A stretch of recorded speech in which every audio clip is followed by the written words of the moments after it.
আশা করি আপনারা সবাই ভালো আছেন। সম্প্রতি আগের ভিডিওতে আলোচনা করছিলাম পিকচার টিউবে ব্রাইটনেস কম হলে কিভাবে সেটি সলভ করতে হয়। বিশেষ করে এই ভিডিওটা যারা না দেখছেন অবশ্যই তারা চ্যানেলটি ঘুরে আসবেন। টেকনিশিয়ান রয়েছে অনেক আমাদের দেশে, তো অনেকটাই বলতে পারেন এই অ্যাভো মিটার ডিজিটাল মিটারের সাথে প্রত্যেকেরই সম্পর্ক রয়েছে গভীর। এই মিটার ছাড়া অনেকেই যেমন অনেক কিছু কাজ যেমন অসম্ভব, তেমনি কিছু কমন মিটার নিয়ে আজকে আলোচনা করব। কিছু নতুন নতুন ফিচার আছে, আর কোন মিটারগুলো কিনলে সবচাইতে ভালো হবে পার্ট বাই পার্ট প্রতিদিন আপনাদের মাঝে অ্যাভো মিটার ডিজিটাল মিটার নিয়ে ক্লাস দেব। তাই অবশ্যই আপনারা কমেন্ট বক্সে জানাবেন, যারা নতুন আছেন তাদের জন্যই মূলত এই ভিডিওটি। যদি ভালো লাগে অবশ্যই একটি লাইক করবেন, কমেন্ট করবেন এবং বেশি বেশি শেয়ার করবেন। প্রতিদিন যত উৎসাহ দিবেন তত বেশি ভিডিও পাবেন। চলুন তাহলে আজকের প্রসেসটি শুরু করা যাক।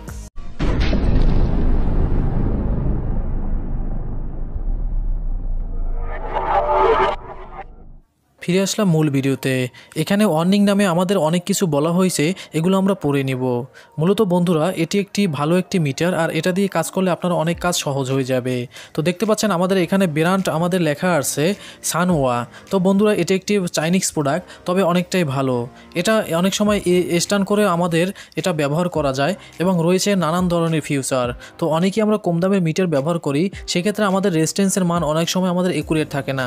এটা দিয়ে রেজিস্ট্যান্সের ভ্যালু আপনারা কিভাবে পরিমাপ করতে হয় সে নিয়ে ভিডিও আছে। প্রতিদিন পার্ট বাই পার্ট আপনাদের কাছে ভিডিও দেব। আর এটার মাধ্যমে কোনো রেজিস্ট্যান্স যদি আপনি মাপতে চান তাহলে অনেকটাই অরিজিনাল যে ভ্যালু সেটা কিন্তু শো করে এবং লং লাস্টিং এটা ইউজ করা যায়। ভিতরে আমাদের একটি 5 ভোল্টের একটি ব্যাটারি ইউজ করা আছে। মূলত এই ব্যাটারিটি একটানা 6 মাস চলে। তো বন্ধুরা দেখতে পাচ্ছেন এটা দিয়ে আমি মূলত প্রত্যেকটা ভিডিওতে আপনাদের সাথে আলোচনা করি। এখন দেখতে পাচ্ছেন এখানে দুইটি লুক আছে, যে লুকগুলো অনেকটাই আমরা এখানে দেখেন স্মুথ। তো বন্ধুরা এটা তারটি যেমন মজবুত এবং এটা দিয়ে অনেক কাজ করতে অনেক সুবিধা আছে। তো বন্ধুরা এটা মূলত অনেক সময় দেখা গেছে আমরা সার্কিটে পরিমাপ করি, সে কারণে আমাদের অনেক সময় বডি শর্ট হয়ে যায়। এ কারণে এটার উপরে একটি দেখতে পাচ্ছেন ক্যাপ লাগানো আছে। মূলত এই ক্যাপটি ছুটানোর পরও কিন্তু আমরা এটা দিয়ে কাজ করতে পারি। মূলত আমরা যখন গভীর একদম ছোট জায়গায় কাজ করব তখন এই ক্যাপটা উঠিয়ে নিলে কিন্তু এরকম আমাদের লম্বা একদম সুর মতো। তো বন্ধুরা মূলত এটার কারণে আমরা অনেক নিখুঁত ধরনের কাজ করতে পারি। এখানে তামার একটি লুপ দেওয়া আছে। মূলত এটা সচরাচর সবসময় এগুলো ছিঁড়ে যায় না, নর্মাল যে মিটার আছে সেগুলো অনেকটাই কিন্তু ছিঁড়ে যায়। তো বন্ধুরা আজকের ভিডিওটি এই জন্যই, কারণ অনেকেই আমরা মাল্টিমিটার ব্যবহার করি, আবার অনেকেই আমরা নতুন আছি যারা মাল্টিমিটার ব্যবহার করতে পারি না। তো বন্ধুরা যারা ভালো মিটার কিনবেন ভাবছেন তারা অবশ্যই এটা কিনে রাখবেন। আর এটার মডেল হয়েছে যে cd800a এটার মডেল। দেখতে পাচ্ছেন একটি ডিসপ্লে। তো মূলত এটা ডিসপ্লে বড় হওয়ার কারণে আমরা সুন্দরভাবে এটা ডিসপ্লে কাউন্টার হতে শুরু করে আমরা সব কিছু এখান থেকে আমরা দেখতে পারি। মূলত অন্য অন্য যে মিটার আছে সেগুলো কিন্তু ছোট লেখা থাকে। এখানে দেখতে পাচ্ছেন 4000 কাউন্ট, মানে এখানে 4000 ভোল্টেজ এখানে কিন্তু আমাদের শো করবে সর্বোচ্চ। এরপর দেখতে পাচ্ছেন এখানে আমাদের একটি বাটন আছে, এখানে সিলেক্ট। মূলত কোনো কিছু সিলেক্ট করতে হলে এটা চাপ দিতে হয়। এবং দেখতে পাচ্ছেন এখানে লেখা আছে র্যাঙ্কস। মূলত এই র্যাঙ্কসে চাপ দিলে আমাদের বিভিন্ন ধরনের যে সংখ্যা সেটি পরিবর্তন হয়। দেখতে পাচ্ছেন রিয়েল, মানে এখানে আমরা যখন কোনো আগের কাজগুলো আমরা যখন ব্যবহার করব তখন কিন্তু এটা চাপ দিলে আগের কাজ দেখায়। এর পরবর্তী দেখতে পাচ্ছেন হোল্ড। অনেক সময় দেখা গেছে আমাদের 15 ভোল্ট সেটা মনে থাকে না, আমরা ইচ্ছে করলে 15 ভোল্ট সেই সংখ্যাটাকে আপনার ডিসপ্লেতে রাখতে পারবেন। এরপর দেখতে পাচ্ছেন যে HZ গিগাহার্টস, তো এটা দিয়ে গিগাহার্টসও মাপা যায়। এরপর দেখতে পাচ্ছেন আমাদের এখানে একটি লক আছে। মূলত এই কাঁটাটি ঘোরানোর সাথে সাথে আমাদের এটা অন হয়ে যায়। আর মূলত আরেকটা বিষয় এটা হলো আমরা যদি অনেক সময় অন করি, যদি অফ করতে আমাদের মনে না থাকে তাহলে ওটা অটোমেটিক কিন্তু 2-1 মিনিট পর কিন্তু আমাদের অফ হয়ে যায়। এরপর দেখতে পাচ্ছেন ভোল্টের পাশাপাশি একই জায়গায় আমরা রাখলে এখানে দেখতে পাচ্ছেন একটি এসি চিহ্ন এবং আছে ডিসি চিহ্ন।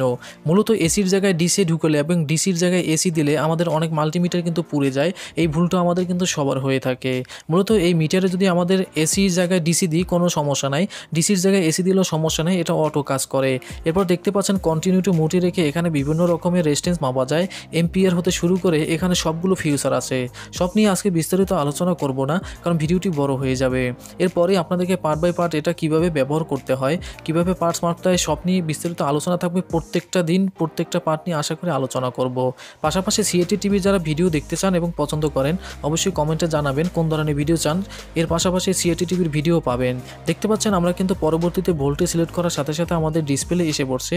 এরপর দেখতে পাচ্ছেন আমাদের এসি সিগন্যাল, ডিসি সিগন্যাল, যেখানে সিলেক্ট বাটন চাপলেই আমাদের এসি ডিসি পরিবর্তন হয়। এরপর দেখতে পাচ্ছেন আমাদের ওমস এখানে লেখা আছে। মূলত এখানে আমরা রেজিস্ট্যান্স রেখে এবং আমরা অনেক কিছু কন্টিনিউটি বিপ সাউন্ডের মাধ্যমে দেখতে পারি। এরপর গিগাহার্টজ, সর্বশেষ রয়েছে এম্পিয়ার। মূলত এম্পিয়ার কীভাবে মাপে আর মূলত এই মিটার দিয়ে সঠিক মাপ, সঠিক ভোল্ট, সঠিক এম্পিয়ার এখানে কিন্তু দেখা যায়। এ নিয়ে সামনে এম্পিয়ার সহ এবং ডিসির জায়গায় এসি আমরা দিলে কোনো সমস্যা আছে কিনা সে নিয়ে বিস্তারিত আপনাদেরকে সরাসরি দেখাবো। তাই এই মিটারগুলো যারা কিনতে চান অবশ্যই কিনতে পারেন, লং লাস্টিং। তো অনেকেই যারা কাজ করেন অবশ্যই এই মিটারটা কিনে নেবেন, এটা খুবই ভালো। আজকে এই পর্যন্তই, দেখা হবে নতুন সিএটি টিভির ভিডিও নিয়ে। তো বন্ধুরা, আপনারা যদি এই ভিডিওগুলো ভালো লাগে থাকে তাহলে অবশ্যই আমাকে প্রতিদিন কমেন্ট করবেন কোন ধরনের ভিডিও চান এবং প্রতিদিন আমাকে উৎসাহ দিবেন এবং প্রতিদিন আপনাদের সাথে নতুন নতুন ভিডিও আমি শেয়ার করি আর প্রতিদিন ভিডিও আপলোড করার চেষ্টা করি। তাই অবশ্যই শেয়ার করবেন আর অবশ্যই লাইক কমেন্টের মাধ্যমে মতামত জানাবেন এবং বেশি বেশি উৎসাহ দিবেন। ধন্যবাদ কষ্ট করে ভিডিওটি দেখার জন্য। আল্লাহ হাফেজ, ভালো থাকবেন।